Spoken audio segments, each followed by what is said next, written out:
નમસ્કાર, ન્યૂઝ બુલેટિનમાં આપનું સ્વાગત છે। હું છું પંકજ શર્મા। શરૂઆત મહત્વપૂર્ણ ખબરથી કરીશું। સમાચાર આવી રહ્યા છે વરસાદને લઈને। સવારે 10 વાગ્યા સુધી ભારે વરસાદની આગાહી કરવામાં આવી છે। રાજ્યના 11 જિલ્લામાં ભારે વરસાદની આગાહી છે। 11 જિલ્લામાં ઓરેન્જ એલર્ટ આપવામાં આવ્યું છે। રાજ્યના 22 જિલ્લામાં વરસાદનું યલો એલર્ટ આપવામાં આવ્યું છે। તો આ 11 જિલ્લા છે જેમાં સૌરાષ્ટ્ર અને કચ્છ અને ઉત્તર ગુજરાતના જિલ્લાનો સમાવેશ થાય છે, જેમાં સવારે 10 વાગ્યા સુધીમાં ભારેથી અતિ ભારે વરસાદ થઈ શકે છે। જ્યારે બાકીના જે ભાગો છે, બાકીના જે જિલ્લા છે તેમાં યલો એલર્ટ આપવામાં આવ્યું છે।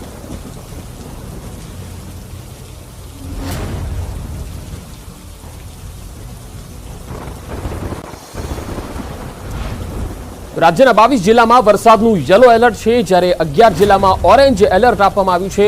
ગઈકાલે પણ ઉત્તર ગુજરાતમાં ધોધમાર વરસાદ થયો હતો, જેમાં વડગામ અને દાંતામાં સૌથી વધારે વરસાદ હતો। તસવીરોમાં જે મેપ જારી કરાયો છે હવામાન વિભાગ દ્વારા, તે તમે જોઈ શકો છો કે કચ્છ અને ઉત્તર ગુજરાતના જિલ્લા, મધ્ય ગુજરાતના કેટલાક ભાગો અને સૌરાષ્ટ્ર કચ્છના જિલ્લાનો સમાવેશ થાય છે, જેમાં ઓરેન્જ એલર્ટ એટલે કે ભારેથી ભારે વરસાદ થઈ શકે છે। જ્યારે યલો એલર્ટમાં જે દક્ષિણ ગુજરાત અને સૌરાષ્ટ્રના દરિયાઈ પટ્ટીના વિસ્તારોનો સમાવેશ થાય છે। તો ગુજરાત નજીક વરસાદ વરસાવે એવી 4 સિસ્ટમ સમગ્ર દેશમાં વરસાદ માટે અનુકૂળ મનાઈ રહી છે। 7 મજબૂત પરિબળ છે। ગુજરાત સહિત 25 જેટલા રાજ્યની અંદર ભારેથી અત્યંત ભારે વરસાદની સંભાવના છે। દક્ષિણ સૌરાષ્ટ્રના દરિયાકાંઠે સાયક્લોનિક સર્ક્યુલેશન છે। રાજસ્થાન તરફ સાયક્લોનિક સર્ક્યુલેશન છે, તો દક્ષિણ ગુજરાતથી કર્ણાટક સુધી ઓફશોર ટ્રફ છે। કચ્છ નજીક પાકિસ્તાનમાં સાયક્લોનિક સર્ક્યુલેશન છે, તો રાજસ્થાનથી બંગાળની ખાડી સુધી ચોમાસાની ધરી છે। રાજસ્થાનથી પશ્ચિમ બંગાળ સુધી ટ્રફ લાઇન છે, અને આ સિસ્ટમના કારણે ગુજરાતમાં ભારેથી અત્યંત ભારે વરસાદની સંભાવના છે। અન્ય 25 જેટલા રાજ્યોમાં પણ ભારેથી અતિ ભારે વરસાદની શક્યતા છે।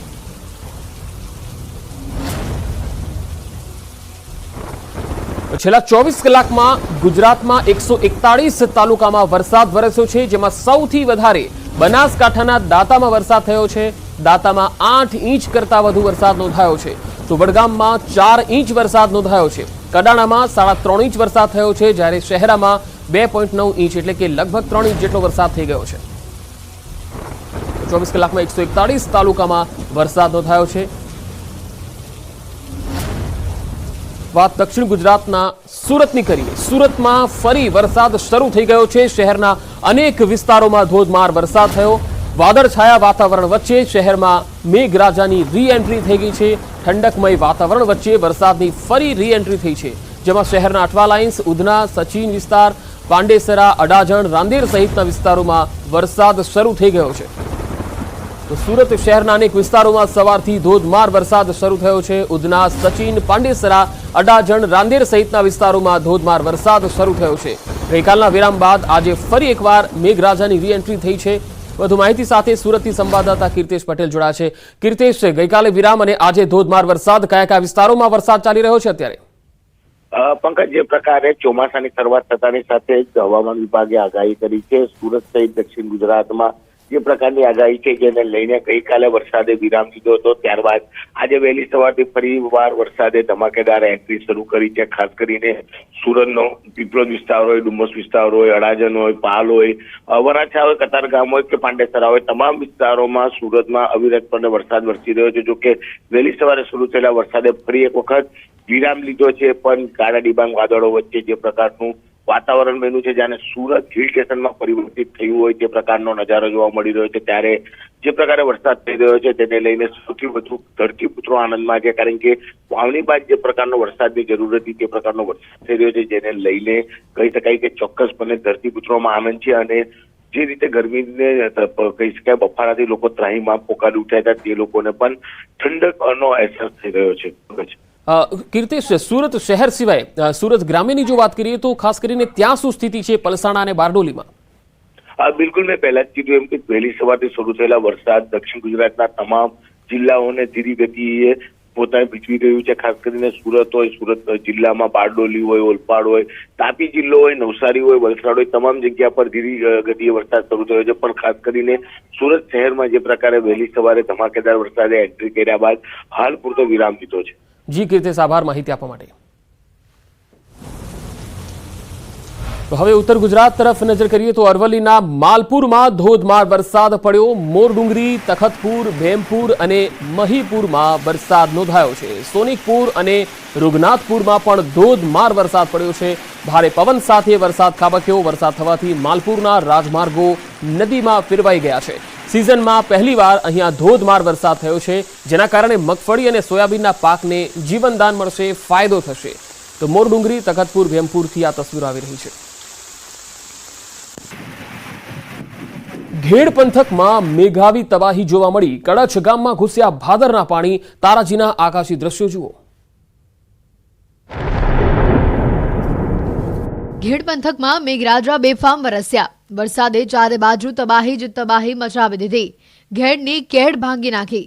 વરસાદ રોકાયાના 48 કલાક બાદ ઘેડના ગામડાઓમાં હજી પણ પાણી ઓસર્યા નથી. હજી ચારે બાજુ પાણીનું સામ્રાજ્ય છવાયેલું છે. ત્યારે જુઓ ઘેડના કડછ ગામમાં મેઘતાંડવના દ્રશ્યો. પોરબંદરના કડછ ગામે જળબંબાકારની સ્થિતિ સર્જાઈ છે. ઘેડ પંથકના અનેક ગામડાઓ બેટમાં ફેરવાઈ ગયા છે.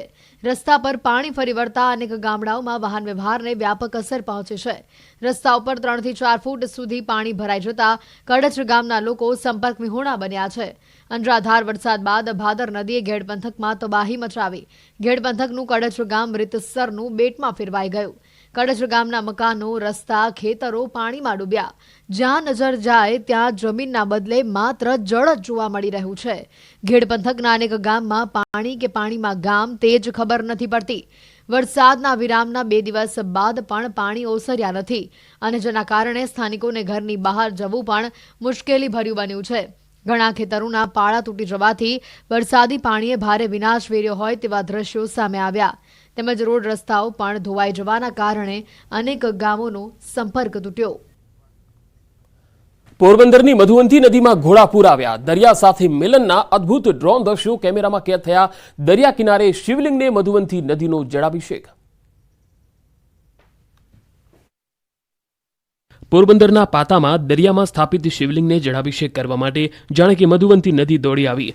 બાહુબલી ફિલ્મમાં જેવા દ્રશ્યો હતા, કંઈક એના જેવા જ દ્રશ્યો જોવા મળ્યા. ઘેડ પંથકમાં ચારેકોર જળબંબાકારની સ્થિતિ વચ્ચે આ અદ્ભુત દ્રશ્યો સર્જાયા, જ્યાં મધુવંતી નદીના ધસમસતા પાણીનું દરિયા સાથે મિલન થયું. પાણીના પ્રચંડ પ્રવાહથી અહીં અદ્ભુત દ્રશ્યો જોવા મળ્યા, જે નજારો ડ્રોન કેમેરામાં કેદ થયો. ઘેડ પંથકના ગામોમાં પડેલ વરસાદ તથા મધુવંતી નદીના પાણીને કારણે માધવપુર સહિત આસપાસના ગામોમાં જળબંબાકારની સ્થિતિ જોવા મળી રહી છે. ઘેડ પંથકના પાતા ગામેથી ધસમસતો મધુવંતી નદીનું પાણી દરિયામાં વહી જતું જોઈ શકાય છે. પોરબંદરના ઘેડ પંથકમાં ચોમાસાના સમયમાં ભાદર, ઓજત અને મધુવંતી નદીના પાણી ફરી વળે છે. રાજકોટ, જૂનાગઢ અને મેંદરડા સહિતના વિસ્તારમાં ભારે વરસાદ બાદ આ પાણી ઘેડ પંથકમાં ફરી વળે છે અને દિવસો સુધી ઘેડને પાણી બંધક બનાવે છે. આ ત્રણેય નદીના પાણી ગોતા, પાસા સહિતના ગામો પાસેથી દરિયામાં ભળે છે. એક અનુમાન પ્રમાણે ઘેડ પંથકમાં દર ચોમાસામાં 5 થી 6 વખત પૂર આવે છે અને હાલાકી સર્જે છે. દાંતામાં મેઘરાજાનું દે ધનાધન. હોસ્પિટલમાં ઘૂસી ગયા પાણી. દર્દીઓને ટ્રેક્ટરની મદદથી અન્ય જગ્યાએ ખસેડાયા. રોડ પર વહેતી પાણીની નદી, ચારે બાજુ જળ કરફ્યુ, ગોઠણ સમા પાણીમાં જતા લોકો, પાણીને ચીરીને જતા વાહનો, હોસ્પિટલમાં પાણીનું રાજ અને પલળતા દર્દીઓ. જળબંબાકારના આ દ્રશ્યો છે બનાસકાંઠાના દાંતામાં જાણે આબ ફાટ્યો હોય તેમ માત્ર ગણતરીના કલાકોમાં 8 ઇંચ વરસાદ ખાબકી જતા દાંતા આખું પાણી થઈ ગયું. સ્થળ ત્યાં જળની સ્થિતિ સર્જાઈ. ગુરુવારે ઉઠતા વહેત મેઘરાજાએ બગડાટી બોલાવી દેતા હાહાકાર મચી ગયો. દાંતામાં સવારે 6 વાગ્યાથી વરસાદે એવી દેવાવાળી શરૂ કરી કે માત્ર 4 કલાકમાં 8 ઇંચ વરસાદ ખાબકી ગયો. જે દાંતામાં વરસતા સિઝનના સરેરાશ વરસાદની તુલનામાં 22% જેટલો વરસાદ થાય છે. અત્યંત ભારે વરસાદના કારણે દાંતા પંથકમાં જળબંબાકારની સ્થિતિ સર્જાઈ. સામાન્ય રીતે આખા ચોમાસાના 4 મહિનામાં દાંતામાં સરેરાશ 36 ઇંચ વરસાદ થાય છે, જેની સામે આ વખતે અત્યાર સુધીમાં 14 ઇંચથી વધુ વરસાદ થઈ ચૂક્યો છે, જેમાંથી 8 ઇંચ વરસાદ તો માત્ર 4 કલાકમાં થયો છે, જેના કારણે દાંતામાં પાણીનું સામ્રાજ્ય છવાઈ ગયું. ગામના રસ્તાઓ તો જળ તરબોળ થઈ ગયા, પરંતુ દાંતાની સરકારી હોસ્પિટલ જ ડૂબી ગઈ. હોસ્પિટલના કમ્પાઉન્ડમાં કમરસમાં પાણી ભરાઈ ગયા. એટલું જ નહીં, હોસ્પિટલની અંદર રૂમોમાં પણ પાણી ભરાઈ જતા દર્દીઓના શ્વાસ અદ્ધર થઈ ગયા. હોસ્પિટલમાં વરસાદી પાણી આવતા સ્ટાફ દોડતો થઈ ગયો. હોસ્પિટલના અંદર આવેલા અલગ અલગ રૂમો સુધી પાણી આવતા ભારે તકલીફ વેઠવાનો વારો આવ્યો. દર્દીઓને બેસવાની જગ્યાથી લઈ સ્ટાફને બેસવાની જગ્યા સુધી વરસાદી પાણી ફરી વળ્યા. સ્થિતિ એટલી ખરાબ થઈ કે દર્દીઓને ટ્રેક્ટરની મદદથી અન્ય હોસ્પિટલમાં ખસેડવામાં આવ્યા. ગ્રામજનો તેમજ સેવાભાવી આગેવાનોની મદદથી દર્દીઓને અન્ય જગ્યાએ ખસેડવામાં આવ્યા હતા. ભારે વરસાદની આગાહી વચ્ચે વલસાડનો દરિયો બન્યો તોફાની. ત્યારે ગુજરાતનો દરિયો પણ તોફાની બન્યો છે। વલસાડ જિલ્લામાં હવામાન વિભાગની ભારે વરસાદની આગાહી છે, સાથે જિલ્લાનો દરિયો પણ અત્યારે તોફાની મૂડમાં જોવા મળી રહ્યો છે। વલસાડ જિલ્લાના દાંતી કકવાડી ગામના દરિયા કિનારે ઊંચા મોજા ઉછળ્યા હતા। 5 થી 10 ફૂટ ઊંચા મોજા ઉછળ્યા હતા। દરિયો લાલગુમ થતા દરિયા કિનારે જવા પર પ્રતિબંધ મૂકવામાં આવ્યો છે। વલસાડ જિલ્લામાં 70 કિલોમીટર લાંબો દરિયા કિનારો છે।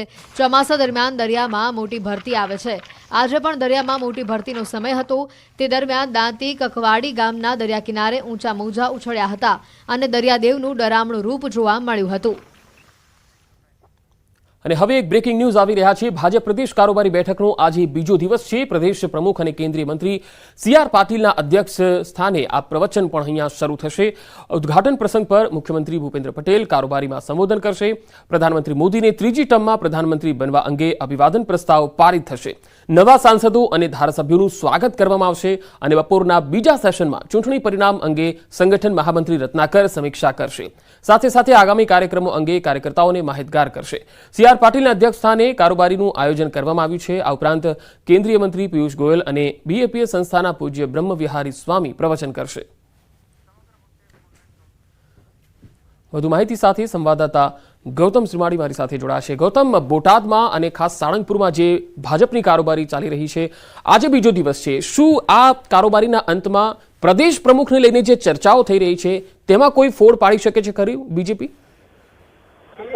કહી શકાય કે આજે આ બીજા દિવસનું મંથન જે છે તે થશે। એમાં મહત્વના પ્રસ્તાવો જે છે તે પારિત થવાના છે। પ્રદેશ કારોબારીનો આ બીજો દિવસ છે। 9 વાગ્યાથી એટલે કે ટૂંક સમયની અંદરથી આ કારોબારી બેઠકની શરૂઆત થશે। પ્રદેશ પ્રમુખ અને કેન્દ્રીય મંત્રી CR પાટીલ જે છે તેમના અધ્યક્ષ સ્થાને આ બેઠકનું આયોજન કરવામાં આવ્યું છે। બેઠકની અંદર કેબિનેટ મંત્રી સહિતના ભારતીય જનતા પાર્ટીના તમામ અપેક્ષિત કાર્યકર્તાઓ જે છે તેની હાજરીમાં બેઠક મળવાની છે। અંદાજિત 1300 જેટલા કાર્યકર્તાઓ જે છે તે બેઠકની અંદર ઉપસ્થિત રહેવાના છે। મહત્વનું એ છે કે શરૂઆત બેઠકની વાત કરીએ તો પ્રદેશ પ્રમુખના અધ્યક્ષી પ્રવચનથી આ બેઠકની શરૂઆત થશે। અધ્યક્ષ પ્રવચન બાદ ઉદઘાટન સમારોહના પ્રસંગ અનુસંધાને મુખ્યમંત્રી ભૂપેન્દ્ર પટેલ જે છે તે પ્રવચન કરશે।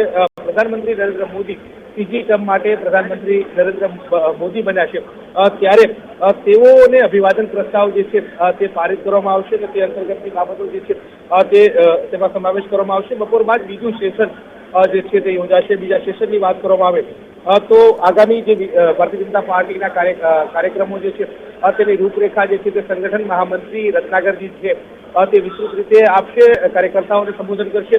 ત્યારબાદ જે લોકસભાની ચૂંટણી ગઈ હતી, લોકસભાની ચૂંટણીના જે પરિણામો આવે છે, પરિણામો અંતર્ગતની પણ સમીક્ષા જે છે તે આ બેઠકની અંદર થશે અને તે અંતર્ગતની બાબતો પર ચર્ચા છે। મહત્વનું સાથે સાથે એ છે કે 2 વાગે BAPSના સંસ્થાના પૂજ્ય બ્રહ્મવિહારી સ્વામી જે છે તે પણ આ કારોબારીમાં તેમનું પ્રવચન જે છે તે આપશે અને તે તમામ જે કાર્યકર્તાઓ જે ભારતીય જનતા પાર્ટીના જોડાયા છે તેમને આશીર્વચન જે છે તે પણ આપશે। કેન્દ્રીય મંત્રી પિયુષ ગોયલ છે તેમની વિશેષ ઉપસ્થિતિ આ કારોબારી બેઠકની અંદર યોજાવાની છે અને આ કારોબારી બેઠકની અંતર્ગત તેઓ સમાપન સમારોહની અંદર સંબોધન જે છે તે કરવાના છે।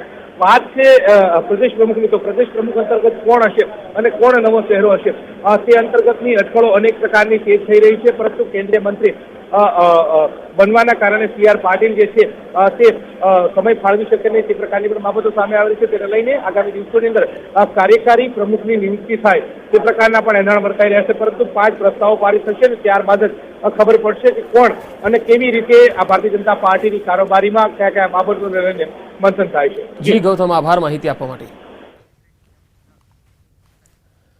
રાષ્ટ્રીય કક્ષાના સહકારી દિવસની ઉજવણી ગુજરાતમાં થશે। 6 જુલાઈના રોજ આંતરરાષ્ટ્રીય સહકાર દિવસની ઉજવણી થશે। સહકારિતા મંત્રી અમિત શાહ ઉપસ્થિત રહેશે। 200 જેટલા રાષ્ટ્રીય કક્ષાના આગેવાનો પણ આ કાર્યક્રમમાં ઉપસ્થિત રહેશે। પહેલીવાર ગુજરાતમાં રાષ્ટ્રીય કક્ષાનો કાર્યક્રમ ઉજવાશે।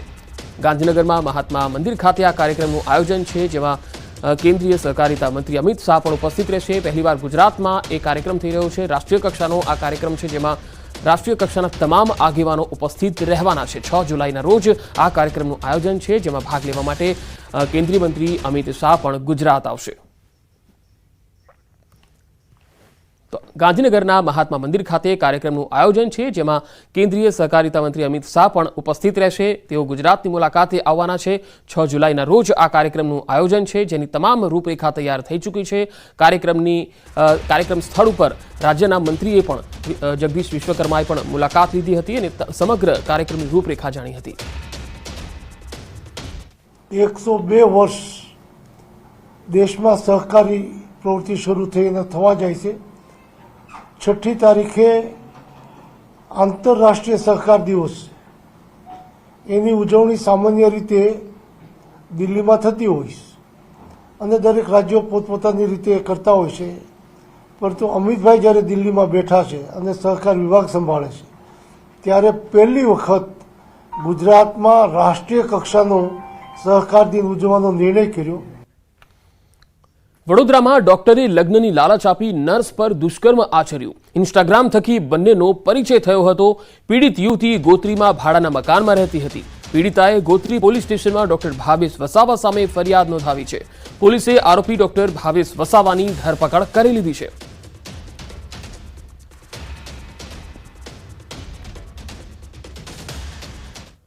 કચ્છમાં પોલીસકર્મી નીતા ચૌધરીને જામીન મળ્યા છે. પોલીસે રિમાન્ડની માંગણી કરી હતી. થાર જીપમાંથી દારૂનો જે જથ્થો મળી આવ્યો હતો આ મામલામાં, અને સાથે સાથે પોલીસ પર ગાડી ચડાવી દેવાનો તેના પર આરોપ હતો. જામીન મામલે પોલીસ ઉપલી કોર્ટમાં અપીલ પણ કરશે.